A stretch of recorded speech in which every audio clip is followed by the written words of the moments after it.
This report suggests that there's some delays in the relisting of Uchumi. It was anticipated it would have happened by the end of 2010. What are your views on this, and can you explain the delays? Well, I wouldn't say there is any delay as such. What in fact happens here is you have to appreciate you are going into the area of CMA, that is Capital Markets Authority. They have their own way of doing due diligence. And I would be misplaced if I was going to say how they should do it. So it is more in their area rather than in our area.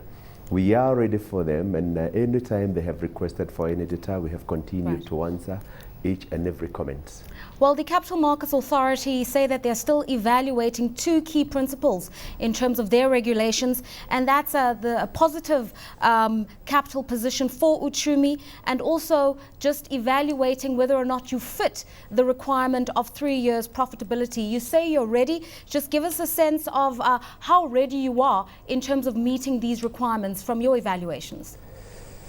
Yeah, let me put things into perspective. In 2006, the company had what you call net turnover of 3.5 billion shillings. By the end of June 2010, we had 9.6 billion. As far as earnings per share was concerned, it was negative 4.7 billion. And at the end of June this year, in fact, we had 4.8 shillings. Within the 3 years, that in June 2010, we have managed to make profit in every year in the last 3 years, amounting to close to 1.4 billion Kenya shillings. Now, that explains to you on the profitability side. When you come into the balance sheet, we have managed to do what you call the engineering of the balance sheet, and the shareholder funds coming from negative 730 million shillings to 1.5 billion shillings positive. If you come to working capital, again, we have moved from the negative of close to 1 billion shillings to positive 100 million shillings. Right. So that by itself gives you the feel. Analysis are being done by CMA, as I said earlier, and they are asking for data related to each category of the balance sheet or the P&L, and we are ready and still giving it to them in that form. All right. Now, reports that were released just recently looking at your full year results to June 2010 suggested that current liabilities stood in the region of about 1.2 billion Kenyan shillings, whereas assets were around 1 billion shillings. I mean, you can correct the figures there. The basic argument is that in terms of the CMA requirements, your liabilities ratio should be 1 to 5, and it's not quite that. Do you think it's going to affect the evaluation of your relisting and your growth prospects going forward? Well, we are ready to discuss on issues related to our accounts, and there is what you'd call fast and hard rule in saying this is what it should be. I must comment that whenever your company or my company has managed to come into a situation of confidence with the suppliers, they have even given us 1.5 times better trading terms, which become a competitive advantage. And I think it would not be fair for someone to say that the competitive advantage should not be granted. In terms of what I would call the aging of our creditors, they are all 30 days or 45 days. Nothing is overdue. We probably have the best payment, record within our industry. So that actually have what you'd call a beat in terms of saying, yes, tell me what you want and I'll give it to you.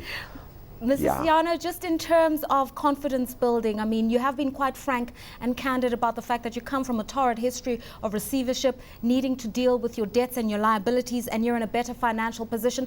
But all of this has really affected confidence in the Uchumi brand, and there's also the added pressure of unlocking value for shareholders. How are you going to address both things? Maybe what I would put up here is it used to affect. If you look at the stage at which we are in, from 2006, 2007, 2008, 2009, and 2010, we have incidentally tripled, if not quadrupled, all our operations. If you look at where we are going to, we say we grow our business, we don't expand our business. We are going into areas where we never were before. And we have our subsidiaries in Uganda and Tanzania which are doing very well. So the brand Uchumi came back into the market way before we had even requested for relisting. So that is going to carry us very, very far in terms of the confidence within our brand. There is also what you'd call the customer's appreciation. They can easily assess us by going into our market and seeing what is happening within our supermarkets. Additional to that, we have also adopted what you'd call the communication model of exactly what is happening And we include each and every stakeholder because we realize we have very many stakeholders in Uchumi, unlike other unlisted organizations. So that is exactly what is going to carry us to the next. We also have what you call the risk matrix, which we put up forward with all the investors and stockbrokers for them to be able to appraise their stakeholders as well. And a final and a brief question to you. I mean, you are embarking on a growth drive, a relisting effort at a time when global and local retailers are clamoring for this new African consumer. As you enter the market, you've got to compete now with the probability of Walmart coming through, Massmart, ShopRite, and then domestically, you've got to face companies like Nakumart head on. What's your strategy to take on the competition and to really just stand up and be distinct among the others? Incidentally, we are from a very different school of thought and school of thinking in that we do not run after competitors, we run after the customers. Whoever wows the customer is the one who takes up the lead. Now that is one. Number two, I would want to put it here that if you don't have competition, then you become complacent. We are brought up in a market where competition is rampant. And I think, as I said earlier, is how to get that niche market and wow the customer and put what we would call the customer events rather than mass market. It is changing. The world is changing. Mass market is reducing and what you'd call the niche market is coming in. And we know our business better than we used to in the past. So I think it shouldn't be a problem at all.